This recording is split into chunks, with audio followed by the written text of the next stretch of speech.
이 어깨에는 어깨를 움직여주는 중요한 힘줄이 4개가 있어요. 그런데 이 4개의 힘줄이 연세가 드시거나 외상을 입거나 했을 때는 이렇게 그림처럼 찢어집니다.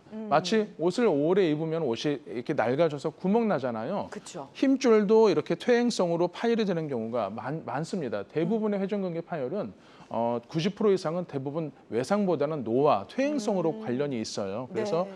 이렇게 어깨 힘줄이 찢어지는 질환에 대해서 한번 알아보도록 하겠습니다.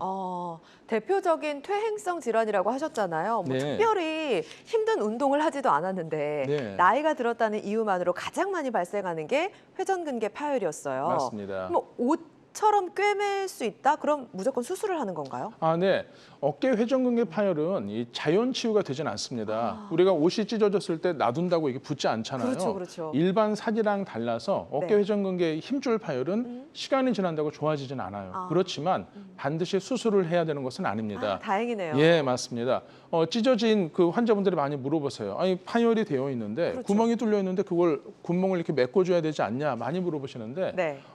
무조건 수술이 정답이 아닌 이유가 다음과 같습니다. 첫 네. 번째로는 예. 의사들이 연구를 많이 해봤어요. 해보니까 뭐 아주 20대 이런 젊은 층이 아닌다면은 대개 40, 50대 이후에 있던 퇴행성 파열은 수술과 비수술의 결과가 비슷한 경우가 많다더라. 이 통계적으로 결과의 차이가 없다라는 연구들이 많이 있고요. 네. 두 번째로는 수술을 했을 때, 봉합 수술을 했을 때 이 자리가 잘 붙지 않고 떨어져 나오는 경우도 많습니다. 재파열이라고 하는데요. 그렇기 때문에 수술을 함부로 결정을 하지 않는 것이죠. 네. 그래서 이제 미국 정형외과 학회에서 회전근개 파열이 진단됐을 때 이러이러할 때 수술을 해라라고 기준을 세웠습니다. 일반적인 이런 비수술적인 치료를 했음에도 불구하고 증상이 1년 이상 지속이 된다든지 혹은 파열 크기가 3cm 이상, 3cm면은 제 손가락 한 마디 이상 되거든요. 네. 상당히 큰 대형 파열인 경우에 그리고 급성 외상으로 발생했다든지 아주 근력이 많이 저하가 돼서 팔을 못 올리는 분들이 계세요. 이런 특별한 좀 심한 경우에는 수술을 하고 그렇지 않은 경우에는 비수술 치료를 먼저 할 것을 미국 정형외과 학회에서는 권고를 하고 있습니다. 네네. 그러니까 찢어졌다 하더라도 무조건 수술하는 게 정답은 아니라는 얘기입니다. 사실 수술하는 게 환자 입장에서는 얼마나 부담스러워요. 수술을 했는데도 불구하고 재파열이 많다라고 한다면 네. 좀 수술을 피하면서 치료할 수 있는 방법을 알아가고 싶다는 생각이 드네요. 의사들이 네. 이런 부분을 많이 연구를 했습니다. 수술은 아무래도 침습적이기 때문에 네. 좀 망설여지는 부분이 있잖아요. 전신 마취도 해야 되고 하고요. 그리고 그렇다고 계속 통증만 완화하는 치료를 할 수는 없지 않습니까? 네. 그래서 의사들이 연구한 것이 바로 개발한 것이 재생의학, 뭐 세포 재생 치료라고 하는 방법들이 있습니다. 이 재생의학의 개념은 수술을 하지 않고 세포 성장 인자나 뭐 치유 성분 등을 이용을 해서 이렇게 이 인체에 손상되거나 노화된 조직을 한번 살려보자, 복원해보자 하는 의학이에요. 흔히 말하는 뭐 줄기세포나 세포 성장 인자들 여러 치료 방법들이 바로 이 재생의학의 범주가 되겠고요. 오늘은 이 미국에서 혹은 유럽에서 많이 하고 있는 재생의학 치료에 대해서 한번 말씀을 드리고자 합니다. 요즘에 관심이 높은 재생의학 네. 얘기를 해주셨는데 어깨 질환 치료에 어떻게 쓰이는지도 궁금하고 네. 약간 낯설기도 해요. 예, 맞습니다. 이 낯선 부분을 제가 하나하나 오늘 짚어보겠습니다. 네. 어깨 회전근개 파열에서 흔히 쓰이는 재생치료 중에서 또 이 흔히 대표적인 치료 방법이 하나가 있는데요. 바로 힘줄 세포 재생술이라는 방법이 있습니다. 말이 좀 어렵죠? 쉽게 네. 풀어서 얘기를 드리자면 찢어진 힘줄 세포를 분화하거나 증식시켜서 복원하는, 재생을 시키는 그런 방법이 되겠습니다. 네. 한번 제가 슬라이드를 보면서 짚고 넘어가 보겠습니다. 네. 먼저 이 힘줄 세포 재생술은 환자분의 어깨를 부분 마취를 합니다. 전신 마취가 아니기 때문에 보다 좀 안전한 장점이 있겠고요. 네. 이후에 정밀 초음파를 보면서 손상된 힘줄을 확인을 해요. 그리고 그 자리에 이제 미세 바늘을 이용을 해서 콜라겐 등의 생체 재료를 주입합니다. 이 생체 재료란 말이 조금 생소하실 텐데 그렇죠. 우리 인체의 이 힘줄은 콜라겐으로 이루어져 있거든요. 이 콜라겐이 피부나 뼈만 구성하는 것이 아니라 네. 힘줄도 콜라겐으로 주로 이루어져 있습니다. 그래서 콜라겐 등의 생체 재료를 주입을 하게 되면은 이 내 회전근개 힘줄에 콜라겐이 합성이 되는 것을 촉진할 수 있는 것이죠. 이것만 하는 것이 아니라 두 번째로 힘줄과 뼈의 부착부에 세포 증식 촉진하는 이런 약제를 투입을 합니다. 그러면서 이제 국소적으로 미세 바늘이 자극을 하게 되면 그 주위에서 출혈이 될 거 아니에요. 네. 이 출혈이 된 그 부위에는 세포 성장 인자들이 많이 함유되어 있는 그 성장 인자들이 손상된 힘줄을 적셔주게 됩니다. 그래서 좀 개념이 어렵긴 한데 요약을 하자면 콜라겐 등의 생체 재료도 주입을 하고 세포 증식 촉진제도 주입을 하고 이 과정에서 미세 바늘이 주변 조직을 자극을 하면서 국소적인 치유 반응을 일으켜서 결과적으로 회전근개 힘줄의 재생을 돕는다라고 이해하시면 될 것 같습니다. 시술 순서를 보면 환자분을 부분 마취를 시행을 합니다. 어깨 쪽만 부분 마취를 하게 되고요. 두 번째로는 정밀 초음파를 보면서 미세한 특수 바늘을 이용해서 힘줄 조직에 생체 재료 콜라겐도 주입을 하고 세포 증식 촉진제도 주입을 하고 물리적으로 이렇게 자극을 주게 돼요. 그냥 약만 탁 넣는 것이 아니라 파열부에 이 특수한 부위들이 있습니다. 그 중요한 부위에 자극을 주게 돼서 바늘이라고 써있는데 바늘로 자극을 주나요? 근데 그게 그냥 일반 주사 바늘하고는 조금 다르게 생겼습니다. 깊숙하게 있는데요. 네. 그래서 회전근개가 강화돼 왜 우리 상처가 잘 안 낫는 상처가 있으면은 그걸 갖다가 정형외과에서는 일부러 자극을 주고 긁어줍니다. 미세한 나이프로 긁어주게 되면 새살이 더 잘 돋아나거든요. 그런 원리도 같이 이용을 해서 네. 힘줄의 재생을 돕는다라고 이해하시면 되겠습니다.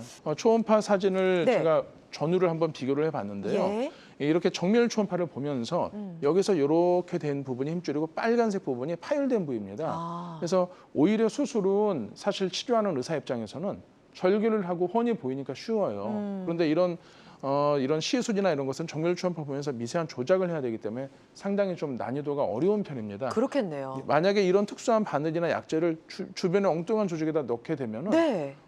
오히려 더 추가 손상을 일으킬 수 있죠. 그러네요. 네, 그래서 이렇게 초음파를 보면서 힘줄 파열된 부위를 확인하고 그 안에다가 이런 조작을 한다라고 이해하시면 되겠고요. 저희가 이걸 한번 조직 검사를 해가지고 비교를 해봤어요. 네. 시술 전과 후에 이 회전근개 힘줄에 어떤 조직 검사를 시행을 한 것을 비교를 해봤습니다. 예. 아까 제가 회전근개 힘줄은 콜라겐으로 이루어져 있다고 말씀드렸는데요. 네.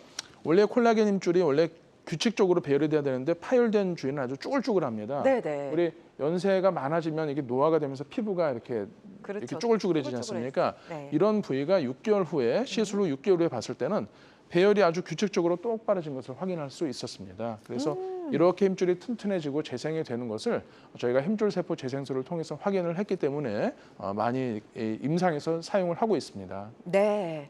자, 힘줄 세포 재생술이라는 비교적 새로운 얘기를 좀 해주셨는데요. 제가 또 건강 매거진을 오랫동안 진행을 해왔잖아요. 그래서 여기저기서 들어온 치료법들이 되게 많거든요.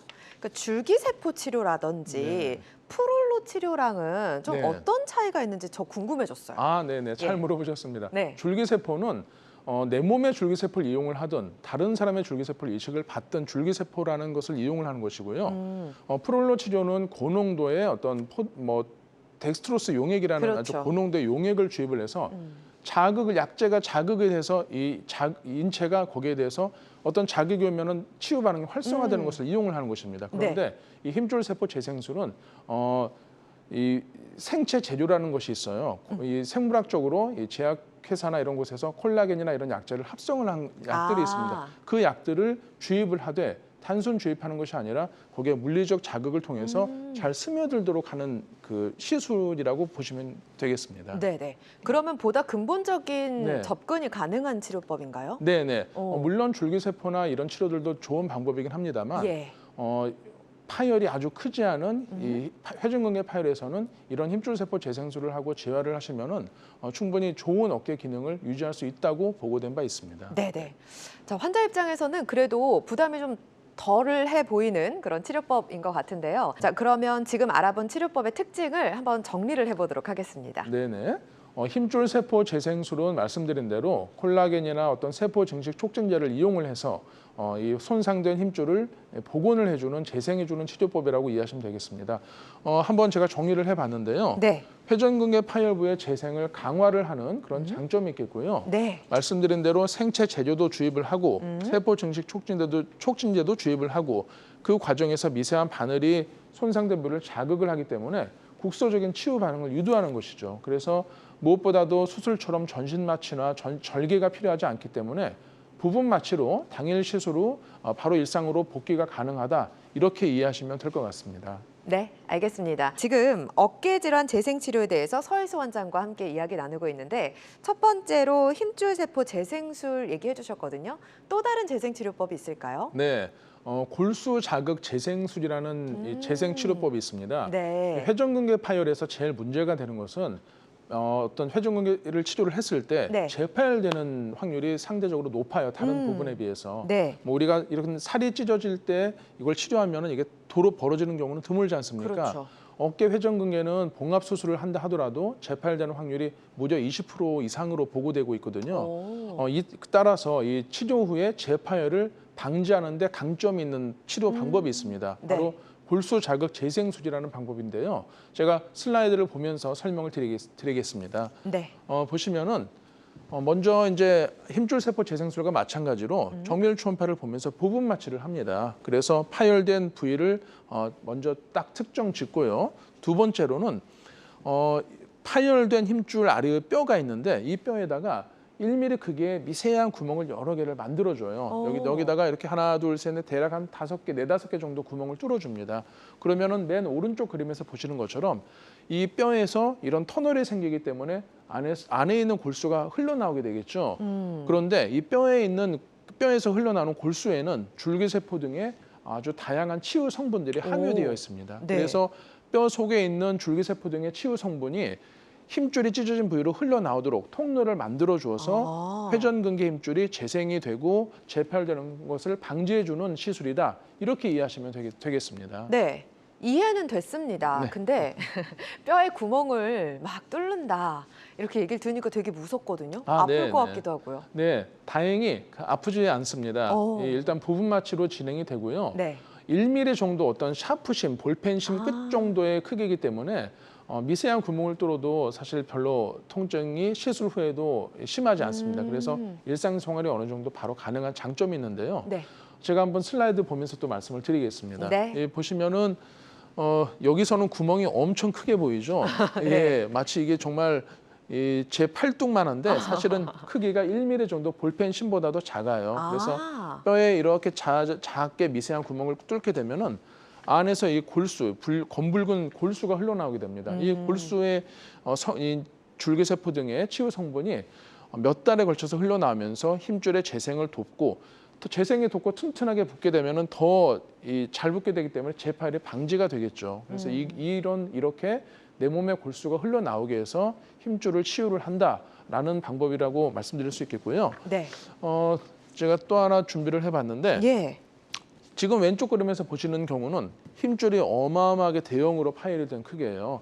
아까 제가 수술을 해야 되는 경우가 있다고 말씀드렸는데 3cm 이상의 큰 파열입니다. 네. 여기 원래는 하얀 힘줄로 덮여 있어야 되는데 지금 속이 텅 비어서 안에 속이 다 보이는 거거든요. 이런 경우에 봉합술만 하게 되면은 재파열되는 확률이 40%에서 50%까지도 보고되고 있습니다. 수술을 했는데 2명 중에 1명꼴로 아이고야. 재파열된다. 그럼 재수술 하시겠습니까? 아니요. 안 하시겠죠. 그래서 이 재파열을 낮추기 위해서 이런 골수자극 재생술을 하게 되면은 재파열되는 빈도를 열에 1명꼴로 10% 이내로 낮출 수 있다는 보고가 있습니다. 따라서 이 골수자극 재생술을 통해서 힘줄 재생도 촉진하고 재파열도 방지를 한다라고 말씀드릴 수 있겠습니다. 네. 알겠습니다. 골수 자극 재생술에 대해서 알아보고 있습니다. 그러니까 뼈에 구멍을 뚫어서 좀 자연적인 치유법을 좀 네. 유도하는 그런 방법인 것 같은데요. 골수 자극 재생술 특징을 좀 정리를 해보도록 하겠습니다. 네. 골수 자극 재생술은 내 그렇죠. 몸의 골수에 있는 줄기세포나 치유 성분을 이용을 하기 때문에 네. 힘줄을 강화할 수 있는 방법이라고 하겠고요. 이 본인의 골수에는 줄기세포나 세포 치유 성분이 많이 있는데 무엇보다도 본인의 자기 자신의 골수이기 때문에 안전하고 비용이 그렇죠. 적게 듭니다. 네. 이 다른 사람의 골수를 이식을 받게 되면은 혹시라도 거기에 바이러스나 이런 균이 숨어 있을 수 있거든요. 네. 그게 다 감지가 되지 않기 때문에 인체의 거부 반응이 일어날 수 있는데 그러면 안 한만 못할 수 있습니다. 그럼요. 그렇기 때문에 예. 이런 본인의 골수를 이용을 해서 내 몸의 치유 반응을 활성화시킨다. 그래서 회전근개 파열을 치료를 한다라고 보시면 되겠습니다. 네, 부분 마취에 당일 퇴원까지 가능하니까 또 부담을 줄일 수 있는 치료법인데요. 사례를 보면서 좀 더 알아보겠습니다. 네. 지금 보시면 네. 환자분은 56세 남자 환자분이세요. 예. 50대 중반 남자분이신데 지금 왼쪽 그림에서 보시면 이 MRI를 가지고 오셨습니다. 이분은 파열이 너무 심해서 여기서 여기까지 원래 힘줄이 있어야 되는데 네. 속이 텅 비어 있습니다. 그래서 힘줄이 없기 때문에 근육과 뼈가 딱 달라붙어 있는 상황이었는데요. 이런 경우는 그냥 봉합술을 하게 되면은 거의 둘 중에 한 명은 재파열이 됩니다. 네. 그런데 이 골수자극 재생술을 병행을 했을 때 지금 보시면은 힘줄이 6개월 후에 찍었을 때 튼튼하게 잘 아물어 있는 것을 확인할 수 있어요. 네. 그래서 골수자극 재생술은 힘줄의 재생을 도울 뿐 아니라 재파열을 상당 부분 낮출 수 있다. 그래서 의사들이 많이 사용하고 있는 방법이 되겠습니다. 자, 원장님 그러면 이번에 알려주실 재생치료법은 또 어떤 건가요? 네, 이제 그 재생치료 중에 최근에 나온 재생치료법입니다. 네. 활막세포 주입술 좀 아우, 말이 어렵습니다. 어렵네요. 이게 영어를 번역하다 보니까 예. 말이 다 쉽지가 않은데요. 우리 인체에는 이 견봉하 점액낭이라고 해서 물주머니가 있어요. 우리가 관절을 쓰게 되면은 뼈와 뼈가 부딪히지 않도록 안에 다 곳곳 관절에 물주머니가 있거든요. 아. 이것을 이제 활액막 혹은 점액낭이라고 합니다. 그런데 이 아까 골수와 마찬가지로 네. 이 활액막에는 치유 성분이나 줄기세포들이 많이 함유되어 있어요. 오. 그래서 이 치유 성분을 이 활액막에 있는 치유 성분을 이용을 해서 내 힘줄의 재생을 돕자라는 방법이 되겠고요. 네. 지금 그림에서 보시면은 네. 이게 이제 오른쪽 어깨 모형인데 제가 이렇게 색칠을 한 부위가 바로 물주머니가 됩니다. 오. 이것이 바로 활액막이에요. 네. 뭐 점액낭이라고도 하는데 여기에 세포 성장 인자나 치유 성분들이 잔뜩 함유되어 있습니다. 이것을 정밀 초음파 보면서 미세 기구를 이용해서 끄집어냅니다. 뭐 끄집어낸다는 게 막 드러내는 것이 아니라 네. 추출을 하는 거죠. 이 어. 조직을 채취해서 추출한 다음에 아주 잘게 다져요. 믹서기로 가는 것처럼 잘게 다져서 네. 용액을 만들어서 주입을 합니다. 그러면은 이 속에 이 활액막에 있는 치유 성분들이 다시 내 원래 힘줄로 주입이 되는 것이기 때문에 이 회전근개의 재생과 재파열을 방제를 하도록 촉진한다. 이런 방법이 되겠습니다. 네. 다음 장도 준비가 되어 네. 있을까요? 예. 요걸 조금 제가 그 내시경으로 본 사진을 한번 준비해봤어요. 이 네. 점액낭, 활액막 하면 잘 감이 오지 않으실 겁니다. 그렇죠. 여기 보면은 이 밑에 있는 건 힘줄이고 이 하얗게 제가 이렇게 들어본 조직 있잖아요. 예, 마치 예. 하얀 담요 같이 생겼죠. 맞아요. 이게 바로 그 활액막입니다. 오. 이 활액막을 떼는 게 아프지 않거든요. 오. 활액막을 추출해서 이런 안개 같이 생긴 막을 추출을 한 다음에 네. 잘게 다져서 다시 주입을 하는 거예요. 이런 식으로. 그러면 이 주입된 활액막에 있는 여러 추출물들, 세포 치유 성분이나 줄기세포 등이 힘줄의 재생을 촉진하고 재파열을 방지해 준다라고 이해하시면 되겠습니다. 와, 그렇군요. 그러니까 우리 몸이 굉장히 신기하네요. 곳곳에 자가 치유 능력을 갖고 있는데 맞습니다. 그러면 아까 알아본 골수 자극 재생술처럼 이 본인의 치유 능력을 활용하는 거라고 볼 수 있죠. 네, 맞습니다. 이 생물학적 보강술이라고 하는데요. 이 영어로 이제 영어를 번역하다 보니까 좀 말이 어려운데 생물학적 보강술, 내 몸의 자가 치유를 이용을 해서 힘줄을 강화를 하고 재생을 시킨다라는 방법입니다. 네. 우리 몸에는 골수나 이런 아까 말씀드린 활액막처럼 이 줄기세포나 세포 치유 성분이 잔뜩 있는 저장고들이 있어요. 그런데 이 저장고를 인체가 잘 이용을 못합니다. 그래서 그 인체 저장고에 있는 어떤 중요한 물질들을 잘 뽑아서 손상되거나 노화된 조직으로 이렇게 이동을 시키도록 하는 것이 이런 재생치료의 핵심이다라고 이해하시면 되겠고요. 네. 한번 제가 특징을 정리를 해봤습니다. 네. 회전근개 파열된 그 부위의 재생도 촉진하고 재파열도 방지하는 방법이고요. 이 활막세포 주입술은 아까 말씀드린 골수자극 재생술과 마찬가지로 네. 내 몸에 있는 활액막 조직을 이용을 하는 것입니다. 이 활액막 조직에 여러 다양한 성분들이 함유되어 있기 때문에 이 성분을 추출을 해서 다시 찢어진 힘줄로 주입을 하는 것이 되겠고요. 무엇보다 부분 마취 후에 당일 시술하고 퇴원이 가능하므로 일상생활로 뭐 직장이나 이런 곳으로 복귀가 가능하다 이렇게 말씀드릴 수 있겠습니다. 네, 알겠습니다. 활막세포 주입술까지 알아봤습니다. 자, 지금까지 서희선 원장과 함께했습니다. 오늘 고맙습니다. 네, 감사합니다.